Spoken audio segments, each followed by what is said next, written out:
Pemirsa, terima kasih dan masih bersama kami. Berita selanjutnya, Mahabarakan. Masa jabatan anggota DPRD Banjarmasin periode 2019-2024 akan berakhir pada 8 September 2024. Sehingga 45 anggota DPRD Banjarmasin diminta mempersiapkan pengembalian aset menjelang purna tugas. Fasilitas yang dipinjamkan yaitu berupa sebuah laptop untuk menunjang tugas mereka sebagai wakil rakyat.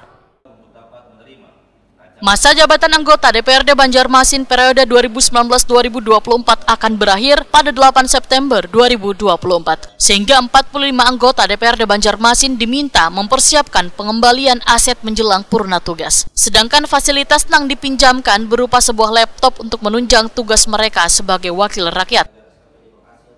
Pengembalian aset atau barang inventaris milik negara menjelang purna tugas sangat penting karena nantinya akan digunakan oleh anggota Dewan periode 2024-2029.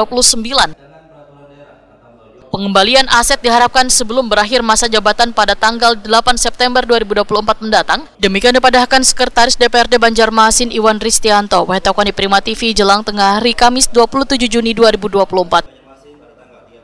Iwan Ristianto berharap barang inventaris yang dikembalikan dalam kondisi masih bagus. Himbauan pengembalian ini pun dikirimkan melalui fraksi masing-masing. Kewajiban pengembalian fasilitas ini berlaku bagi sabaratan anggota DPRD Banjarmasin, termasuk mereka yang kembali terpilih.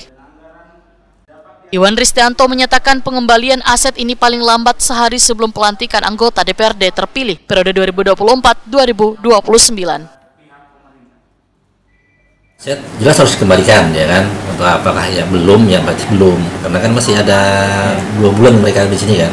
Tapi secara lisan sudah kita sampaikan beberapa aset yang dipegang masih dengan anggota yang lama itu untuk bisa nanti sebelum pelantikan dikembalikan. Nanti secara tertulis juga kita siapkan nanti di bulan Agustus, ya bulan Agustus. Jadi supaya terlalu. Barangnya apa aja Pak yang dipegang? Cuma satu laptop. Laptop Apple masalah. Laptop Apple. Nah, itu dikembalikan. Itu pengembaliannya dalam kondisi baikkah Pak atau seadanya atau kayak apa Pak? Seadanya.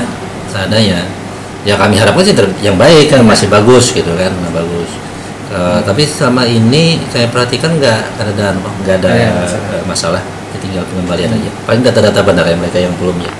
Batasnya ada Pak, penyerahan itu Pak, aset itu Pak? Ya ada batasnya. Batasnya kan sebelum mereka pelantikan harusnya. Sebelum tanggal 9 September harus kembalikan. Gitu. Supaya nanti mungkin bisa dipergunakan oleh anggota dewan yang baru, ya kan? Atau dipergunakan oleh sekretariat nanti. Terkait dengan mobil inventaris, ujar Iwan Ristianto hanya digunakan oleh unsur pimpinan. Mobil tersebut pun harus dikembalikan sebelum pelantikan anggota DPRD terpilih, karena seberatan aset akan dikembalikan ke pemerintah kota sebelum digunakan atau dipakai kembali.